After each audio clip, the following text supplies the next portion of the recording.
Okay, I'm back for paper 2. And before I start, I've mislabeled and I didn't know which time zone was what now. I'm in time zone 1 formally, like not like from before, so that's like the Americas. And I just looked online and apparently that is now time zone C, or at least I'm in time zone C now. So I've changed the title of everything from before, and yeah, but anyways, whatever. This is question 1. So we have 3 cities.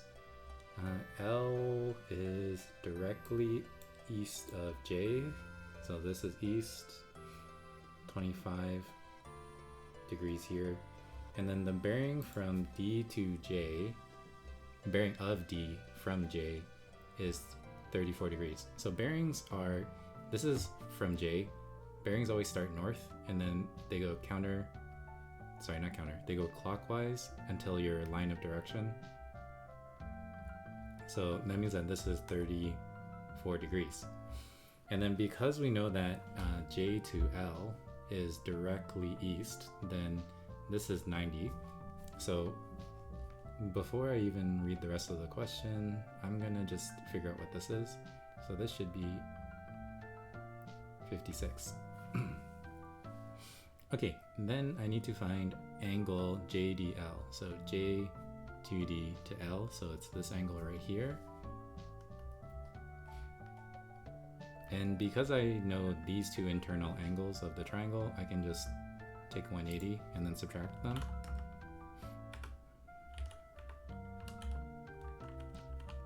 Why is that Y? There you go. So this should be 99 degrees. Then we need to find the distance between L and D. So that's this distance right here. So what we're going to do is we're going to make a sine law, because I know 99 and its opposite side. So I can figure out this side because I know its opposite angle, 56. So from here, we're just going to use sine law. So 500 over sine 99 degrees is the same as x over sine 56, and then this just means that x is going to be sine 56 multiplied by the other stuff.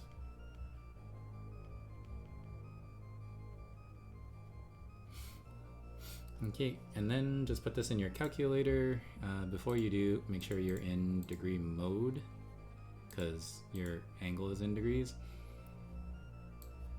Okay, so sine 56 times 500 divided by sine 99.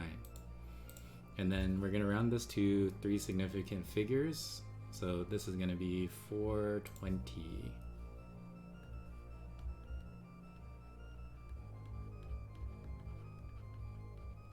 There you go. Straightforward, pretty easy question for the first one. And then we are going to move on to the next one, which is right here.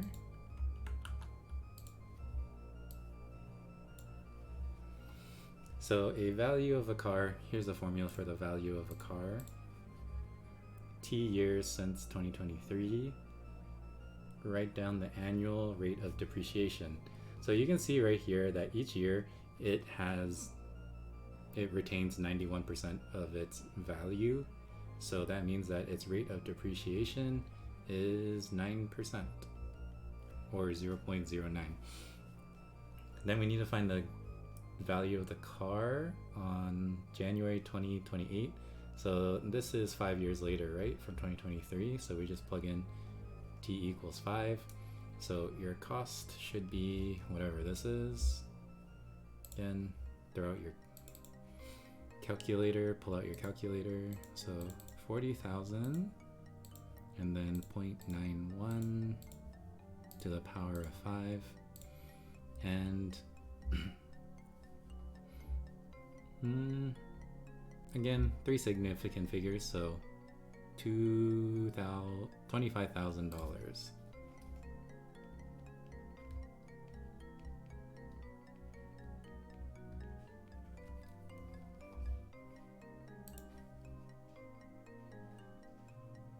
Right?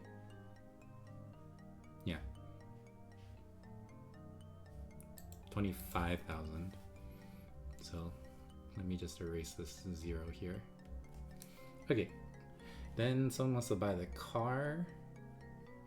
He invests this much into an account that earns 3% annual interest compounded yearly. Okay.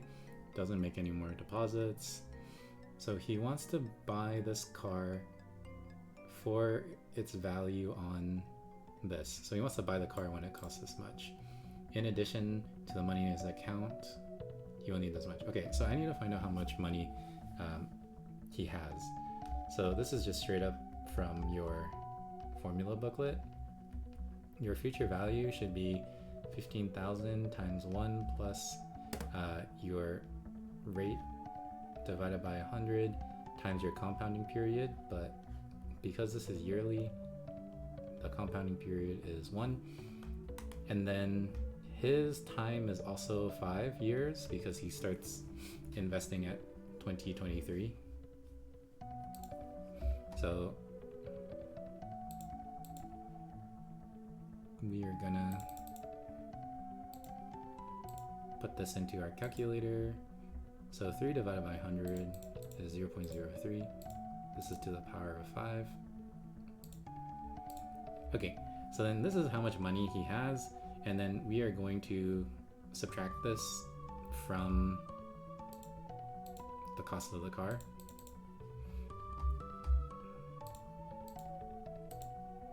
And I'm using the rounded answer. I don't think it particularly matters. The mark scheme will probably accommodate for both. So he needs to have this much more money. What did that say? I was not looking. 761.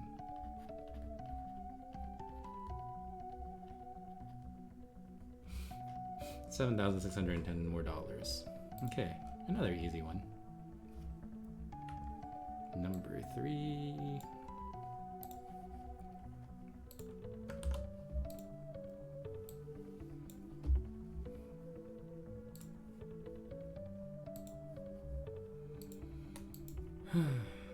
So what? We got F, we got G, find F of G. So this is a composition. This means that we're taking the function G and we're composing it into F. So that just means that anytime I see an X in the F function, I'm going to replace it with tan.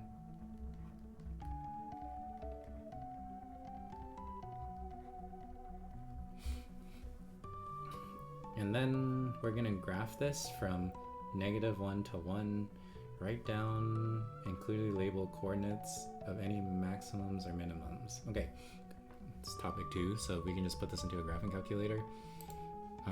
I could use the TI, but I mean, I have Desmos, which is probably faster for me, to be honest.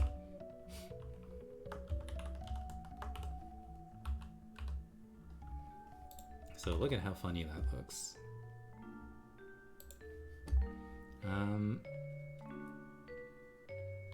And this is subtle, but by default, you should be in radians. So I know the last question the first question was in degrees.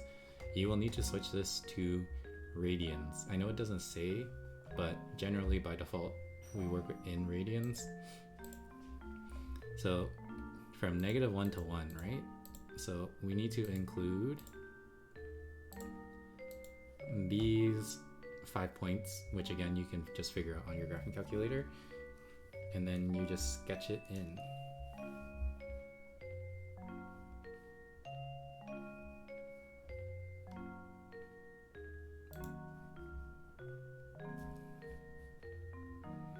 So I'm not going to really sketch it for you.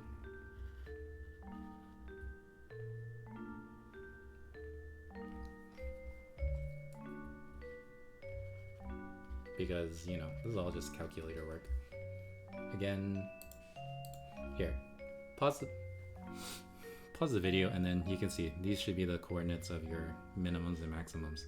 And then there are these x-intercepts over here, but they didn't ask for you to label them, so maybe you don't need to.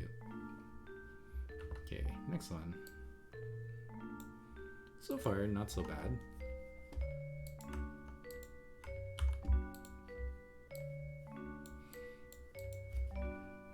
Okay, the total number of children visiting a park depends on the temperature. Here's a model. Okay, uses model to estimate the number of children when temperature is 25. Okay, whatever. So all you're gonna do is, that just means that your temperature is 25, and then you just put it into your function. So negative 0.6 times 25 squared plus 23 times 25 plus 110. Okay, 310. Oh, that's a nice number.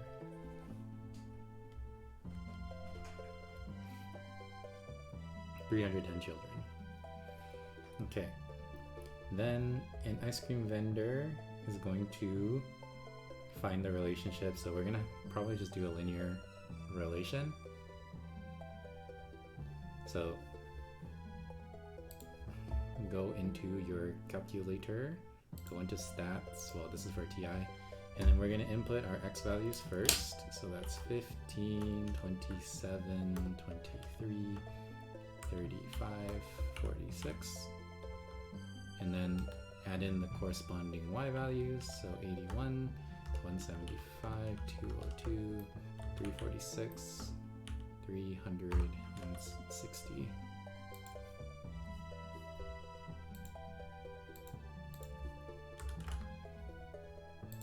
Okay, and then we can go back to stats and then calculate a linear regression, and then your x list is L1, your y list is L2. We don't have a frequency list. Let's calculate. Oops, and then there you go. So this is going to be within 3 sig figs. I'm just gonna drag this off screen so I can see it when I click back on here. So you'll get y equals 8.45 x minus 18.9. And then hence use your regression to predict the number of ice creams you sell when the temperature is 25. So we just plug in 25 in here.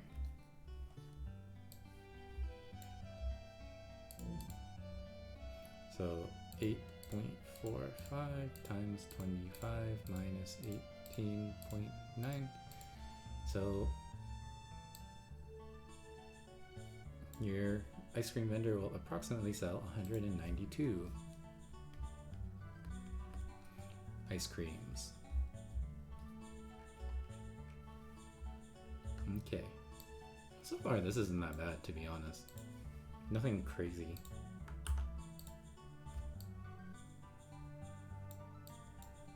Okay, let's see. Company manufactures metal tubes. Diameters of the tube are normally distributed, so right away I'm just gonna draw the bell curve. And then the mean is 32, and then standard deviation we will probably figure out, right? Yeah. So if you want to figure this out, you're gonna have to standardize most likely. But we'll deal with that later. First, let's see what we know. The interquartile range of the diameters is 0.28.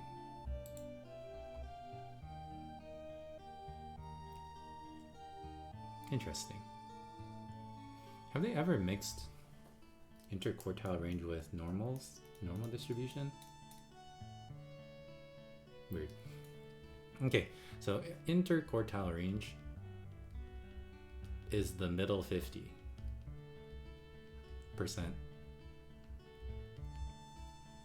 In other words, it's from Q3 to Q1, so that's why you subtract them. So this is Q1, this is Q2, and then it's saying that this range is this interquartile range is 0.28, which means that this is half of it, 0.14. And then I'm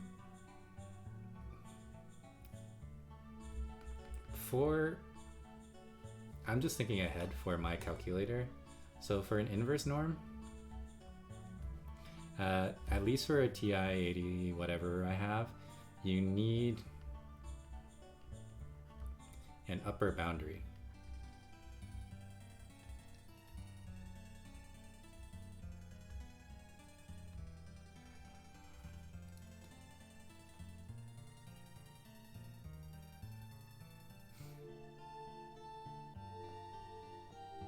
How is this only 5 marks?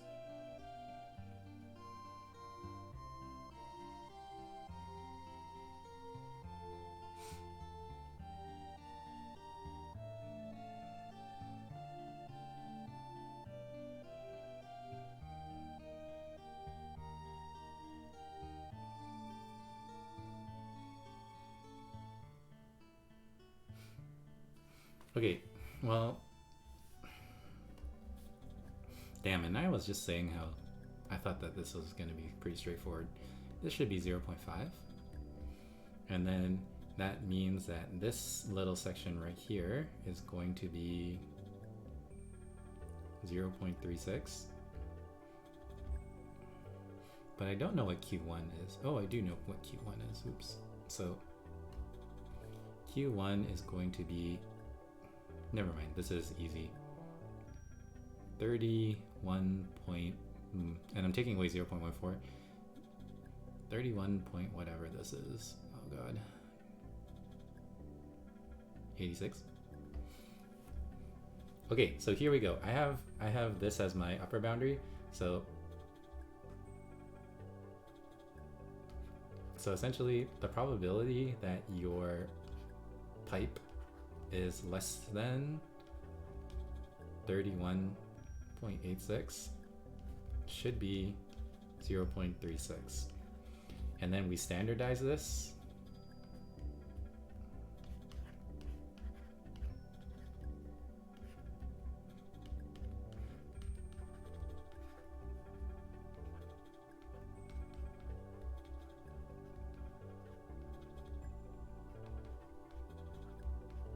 And then we turn the Q1 into a Z-score, so then that's pretty straightforward because it's just going to be 31.86 minus 32 divided by the standard deviation.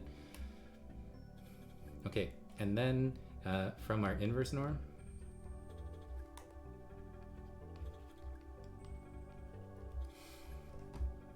we can find out what the Z-score value will be.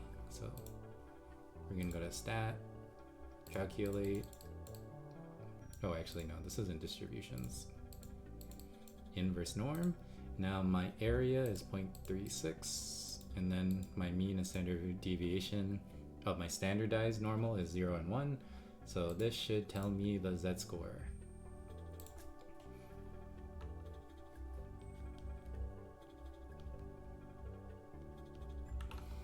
So negative 0.35 whatever. And then again, this is equal to this statement right here, or this expression. So this is equal to negative 0.14 over theta, and then that just means that theta is going to be negative 0.14 minus, or sorry, divided by 0.35 whatever.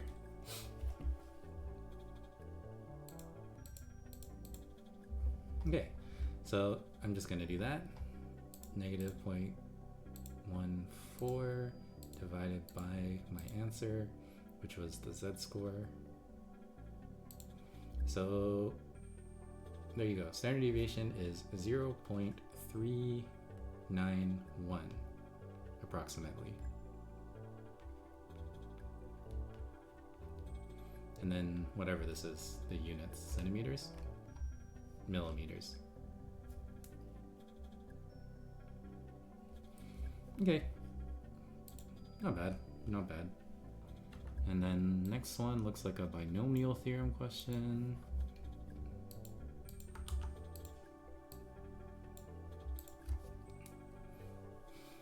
Okay. So x6 coefficient of this is that. X6 coefficient of that is that. Find the value of a and b. Okay, pretty straightforward. We're going to set up a general term equation. So if you don't remember, that is going to look like this. So 8 is your exponent n. 8 is your exponent, so that's n.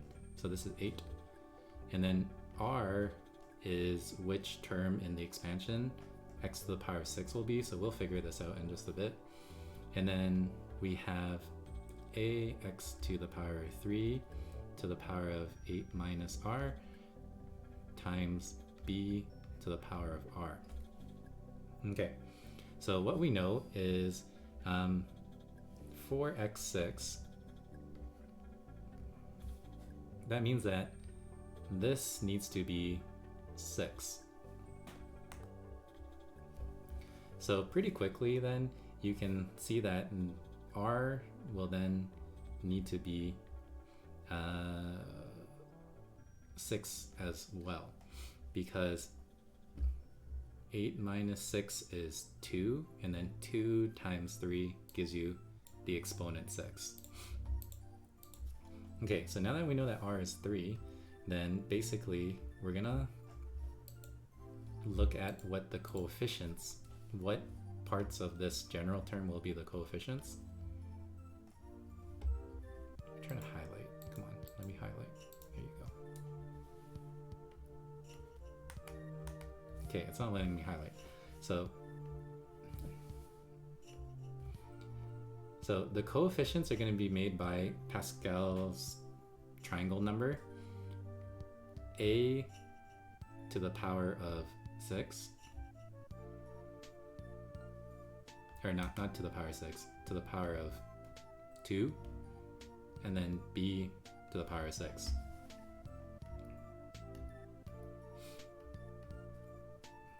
Why is this is annoying. Let me change my colors. Okay, so 4, 4, 8 is going to be, what the heck is 8?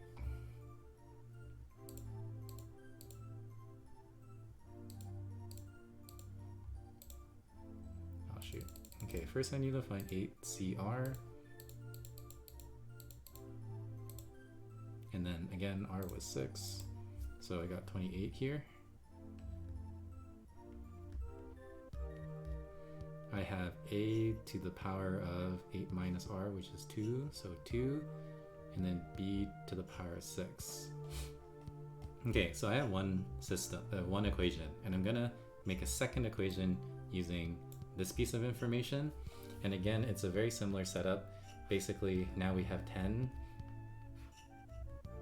and then we have the same 8x to the power of 3, and then in this case it's 10 minus r times b to the power of r.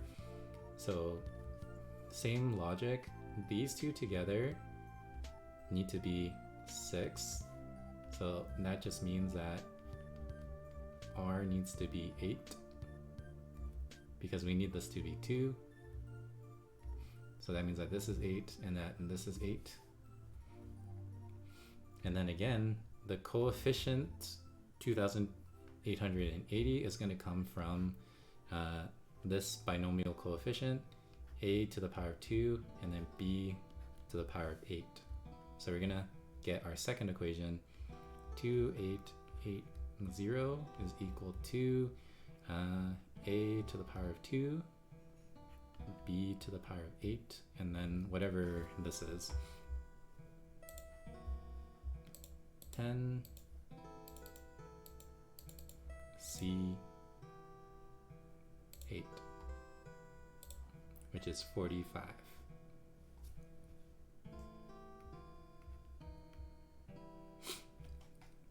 Okay, and then you have a system, and then we solve the system. There's lots of ways to do this. What I'm going to do is I'm going to divide the two equations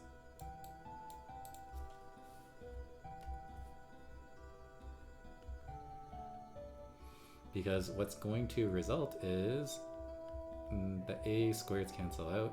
So I'll have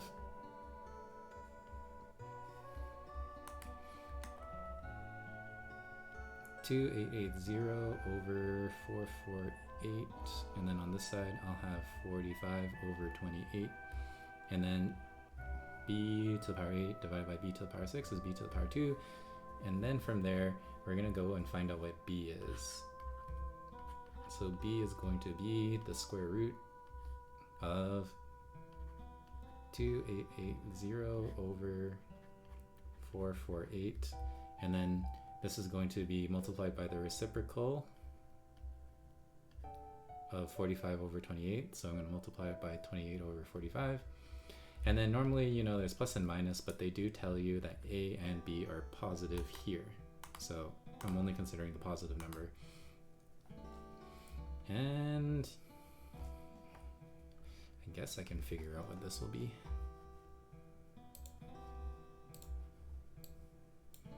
So we got 2880 divided by 448 times 28 times, divided by 45. 4. Wow. I didn't think it'd be a nice number. So square root of 4 is 2. Okay, and then now that we know b is 2, we can figure out a using any of the equations. So next up, 448 times 28 times a to the power 2 times b to the power 6, so b is now 2, and then again we'll figure out what a will be.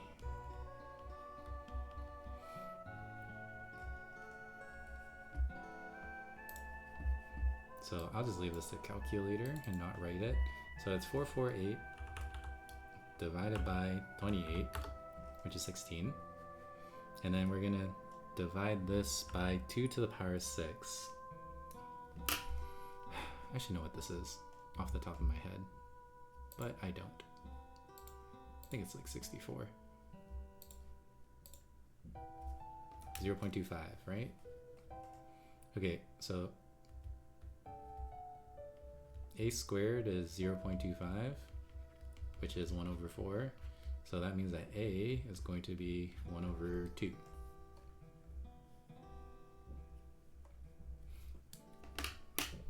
Okay, nice. And then we're on to the long questions.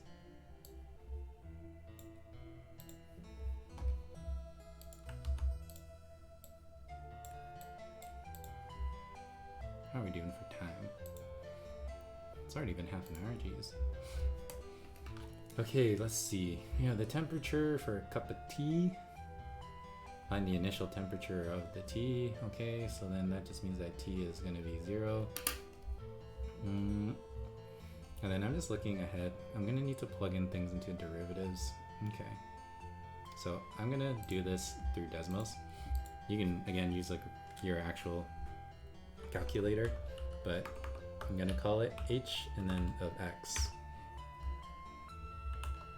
And then it's 21 plus 75e to the power of negative 0.08x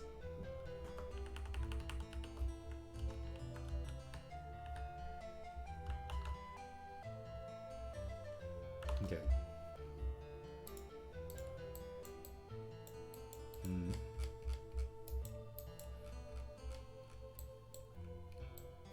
Okay, so here's my graph, and then again, I need to plug in 0 for t, so 96. Again, you probably could have seen that. Because if you plug in 0 here, then this is just 1. So it's 21 plus 75, doesn't really matter, whatever. Either way, your temperature at 0 is going to be 96. Then you need to find the temperature of the tea 3 minutes after it's poured. Okay, so plug in 3. So plug in 3, and then round to 3 sig figs. So this is gonna make it 80 degrees Celsius. Okay, next up, write down the value of the derivative of 3. So in a graphing calculator, if you know the function, you can calculate definite, oops, not indefinite, that's about integrals. You can calculate derivatives given the value of your variable. So I'll just do that here. H prime of 3, negative 4.72.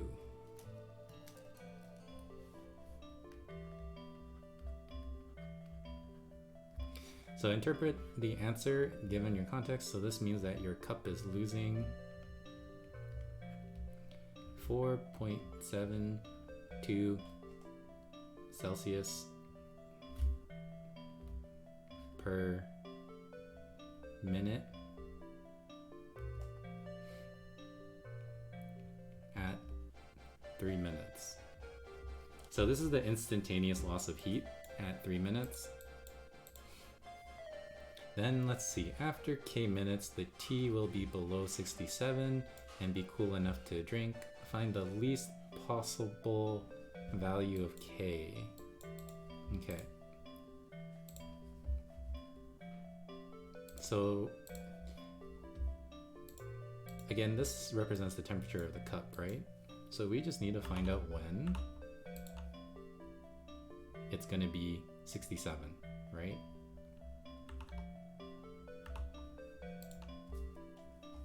So I'm just gonna do y equals 67, figure this out.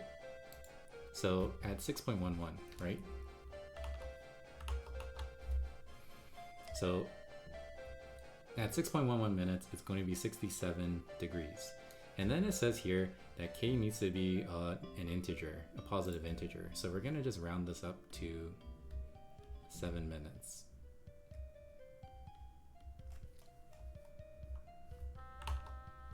Right? Yeah, we gotta round up to 7 minutes. Okay, as the T cools, HT approaches room temperature, which is constant. Find the temperature of the room. Okay, so as you can see, this is going to be approaching 21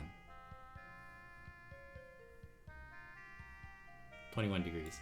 And you can see that right here. Because an exponential normally has a horizontal asymptote at 0, but we've basically vertically shifted it up 21 units. And then we've done some other transformations, but these transformations are stretches which don't affect a horizontal asymptote. So hopefully you didn't say 20, because I know it would look like that on the graph. It's actually 21.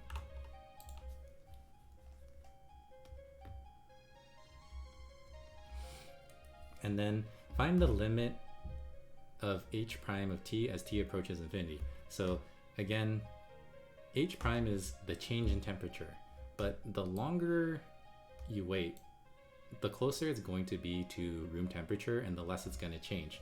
So this limit is going to be 0, because essentially you won't be changing temperature once time approaches infinity, because you're going to just be at room temperature. Okay, and then next one looks like a probability one.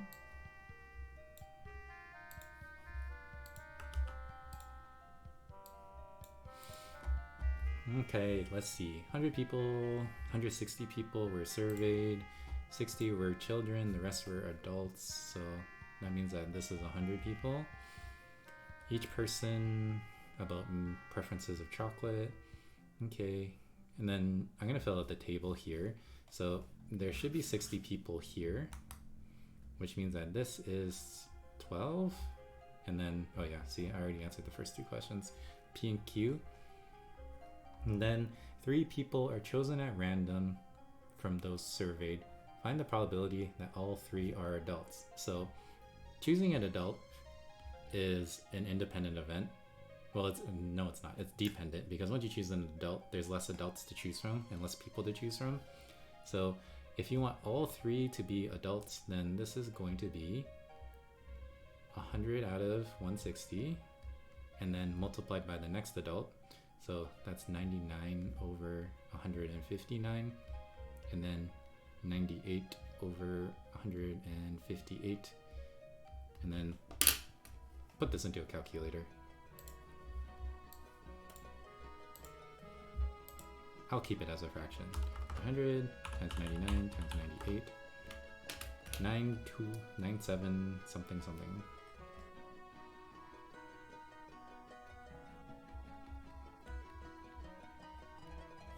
Okay, I don't need to round this because this is exact numbers. There's no decimals. And then likewise, 160 times 159 times 158. 419520. 4019520. Sure. There's your probability. It's kind of annoying. I wonder if you can reduce that.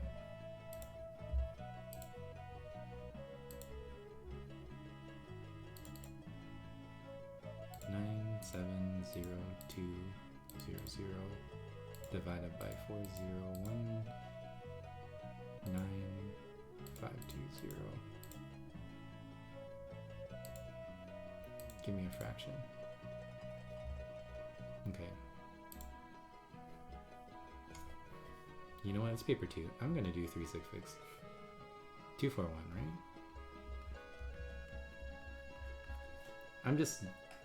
You can keep it as this, but I feel like I'm gonna use this later on, so I'd rather do this than type this in a bunch of times. Okay, next up, conditional. Given that P of A, so what's the probability that it's an adult, given that you know that this person likes milk chocolate, is 1/3. So we need to find the value of x. So from here, you can just pull out your formula booklet, and P of A over, or not over, given M is this. P of A intersection M over P of M.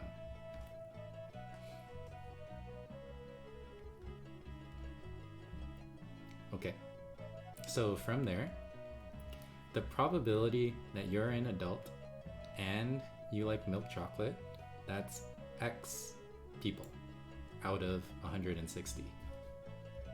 So this is X out of 160. Then we need to find the probability that you are a milk chocolate person. So that probability is X plus 48 out of 160.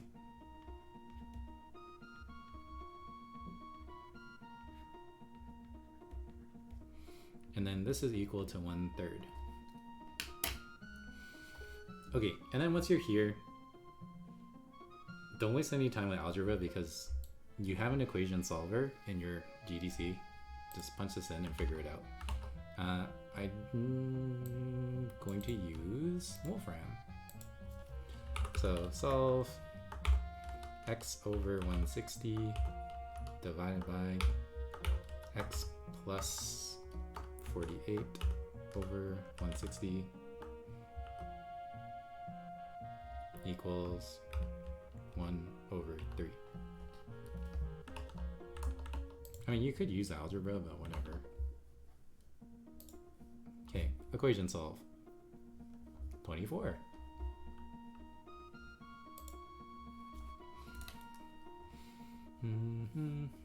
So x is 24 now. Okay, and then that means that I can finally find out what y will be, because, well, this should be 100 people, so this is going to be, what, 76 people? Okay, then determine if A and M are independent, and then you have to justify your answer. So this is in your formula booklet. If they're independent, then P of A intersection M is going to be equal to the same as P of A times P of M. So now that I know that x is 24, then P A intersection M is 24 over 160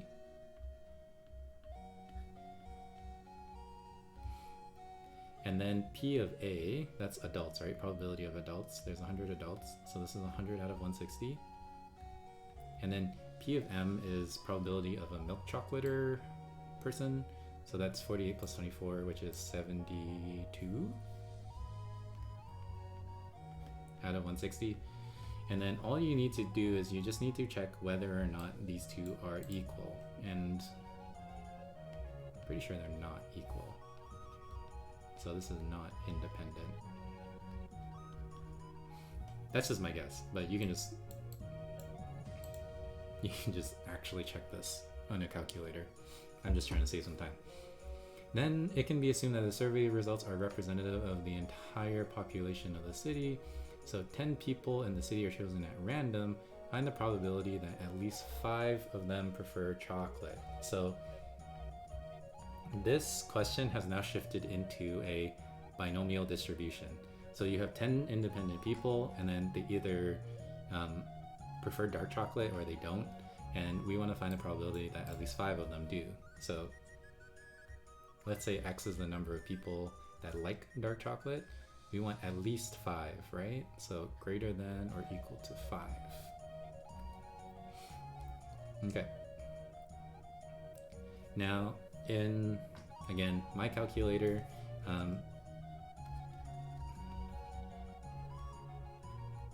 this is a cumulative distribution, and a TI-84 can only do upper boundary ones. So I'm going to take the complement to this. So this is the probability that you want less than 5. So that's the same as saying less than or equal to 4 people. Because, you know, again, less than 5 is 4 or less. And then from here, I need to find the probability that they also, a single person prefers dark chocolate, and that is this number. So 88 out of 160. So the probability of dark chocolate is 88 out of 160. And then this I can put into a calculator. So 1 minus binomial cumulative distribution. So I have 10 people, the probability is 88 over 160. And I am interested in 4 or less. And then I did 1 minus, right? Okay, so put this into a calculator. 738. 0.738. Okay, pretty straightforward. And then some kids ran into my room trying to work this one out, so I feel like this one might be tough. This is the last question. But honestly, this exam is actually pretty easy. There's been nothing like super difficult. So you can take that as good or bad because it just changes the boundary of things. Sorry for the other time zones if you got harder ones. Okay, you have a piece of metal and then you gotta bend it to make a gutter. Okay, this is 10, this is 10.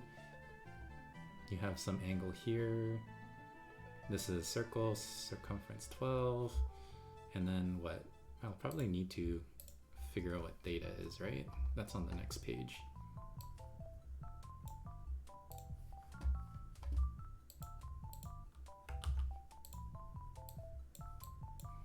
Oh, show. Okay. Okay, this is pretty straightforward for now. So first off, let's add in some more numbers. This is 10, this is 12, and then this should be a length of 45. And essentially it's made out of 10 plus 10, the two vertical sides, plus the arc length here, S. And then S is going to be theta times the radius.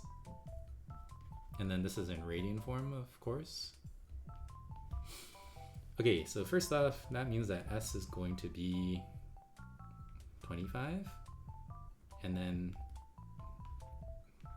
that means that theta is going to be 25 divided by 12, which I'm going to assume is what you need to show, 2.08, right?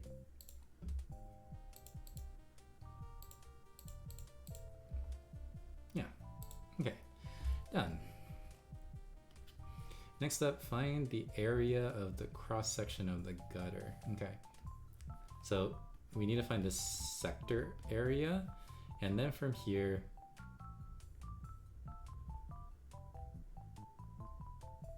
we split this into 3 shapes. We have 2 triangles and a rectangle. So I need to find this angle, and then these angles are the same. I need to find the height of this triangle. So again, this angle should be pi radians. And then I'm going to subtract 2.08, and then I'm going to divide it by 2 to get one of the acute angles. And then I'll change into radian mode. So I'm going to take pi. Where the hell is pi? Oh. I'm going to subtract 2.08, and then I'm going to divide it by 2, and then I'll get 0.531. So I'll just enlarge this for now.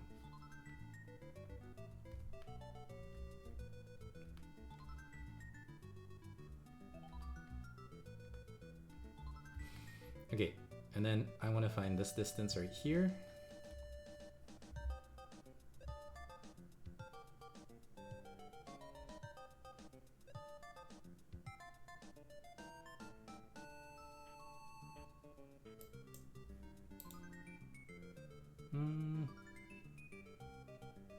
Yeah, this is probably the best way to do it. Sorry, I was thinking of other ways that might be better. Okay, so let's find that distance.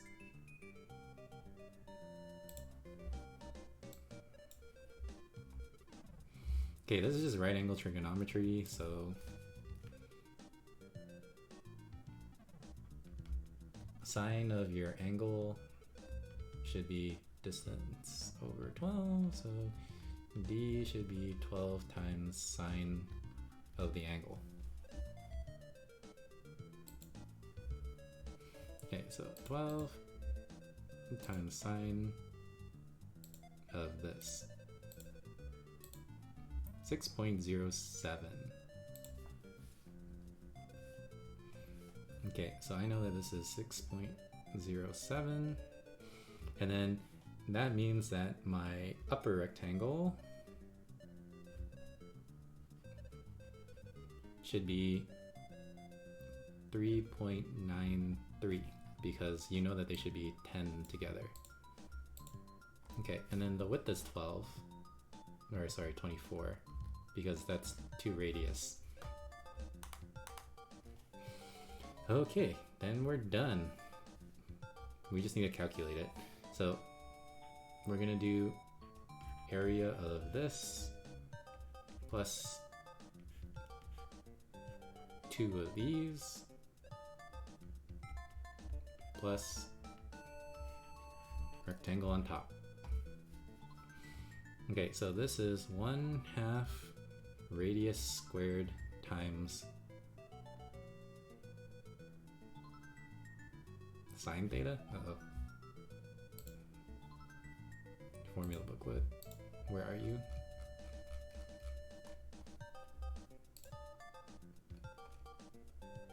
Oh, just theta, not sine theta.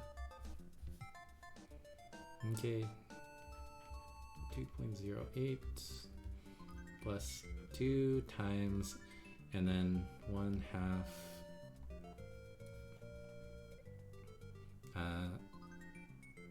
base times height divided by 2, so 12 times the height, which was that distance d, plus the rectangle, which is 24 times 3.93. This is definitely not to scale. Okay, punch this all into your calculator, see what you get. So let's see, 0.5 times 144 times 2.08 plus 12 times 6.07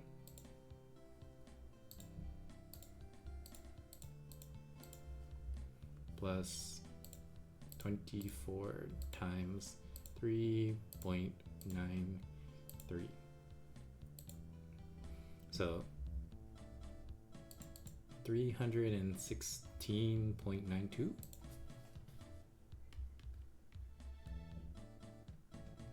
$316.9, so that rounds to 317 centimeters cubed. Or squared, because this is area. Sure, something like that. Okay, then the storm volume has a function r. This is the rate of the volume. During any 60-second period, the volume of the rainwater entering the gutter is greater than the volume of the gutter. It'll overflow. Determine whether or not the volume of the gutter, if it'll overflow. Okay, first off, let's find the volume of the gutter.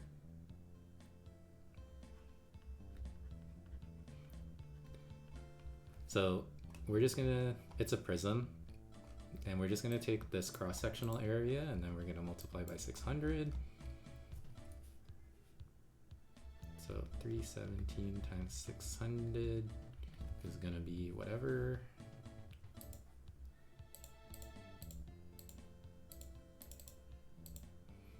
$1902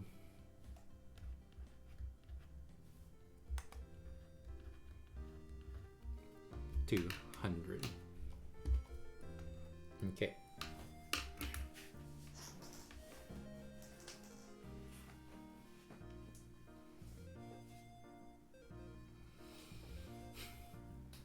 And then, so this is the rate at which the rain falls into the gutter. And then we want to find out the total volume of all of the accumulated rain for any 60-second period. And then we're going to see whether or not that is going to exceed this number. So I'm gonna go to Desmos, so you guys can just use your graphing calculator. And so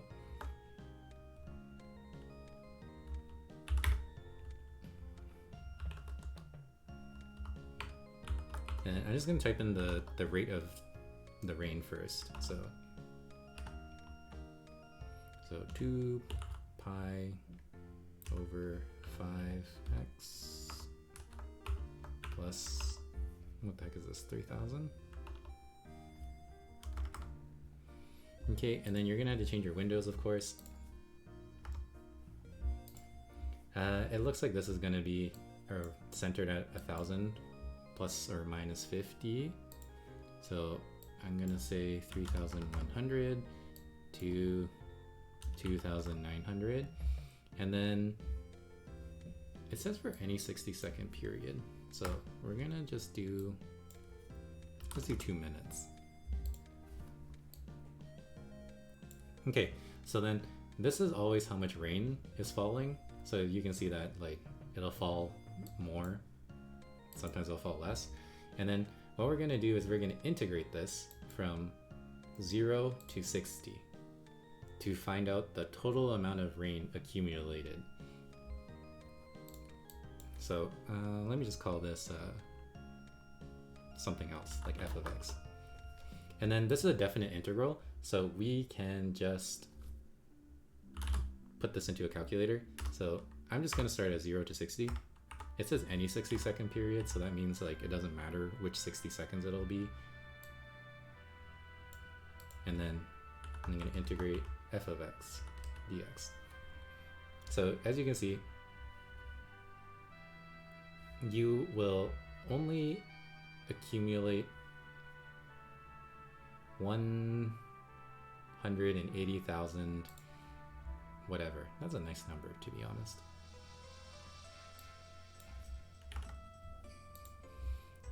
So that's how much rain you'll accumulate in 60 seconds.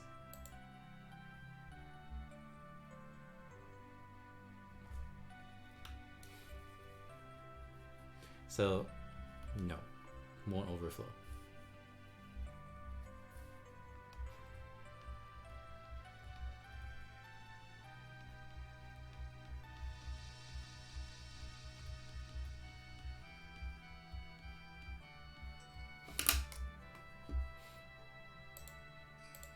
And then, you know, because it's a wave and because the period is 60, it doesn't matter which 60 seconds you have. It'll be the same amount of rain at any time. So you can see that by me adjusting the boundaries. So I can add a slider for A, right? So any 60 seconds. So this is from 1 second to 61 seconds. So you can see I can slide it whichever way I want, and it's still always the same amount of total rainfall, which means that it won't ever overflow. And again, this is just in your calculator. And then we're done. So thoughts. Easy exam, to be honest. There's nothing super crazy, except for maybe this one, because I've never seen an IQR question mixed together with a normal distribution. Everything else, like, is so standard. Like, all of these things you can see, you can find in a textbook. These should all be almost practice questions that you've done for homework. This one's a little bit weird, but it's not like difficult, you know? Except for like this last bit, you really have to understand, you have to take the integral. Yeah. Easy exam. Okay. Thanks for watching. I guess I'll do HLs in a later time.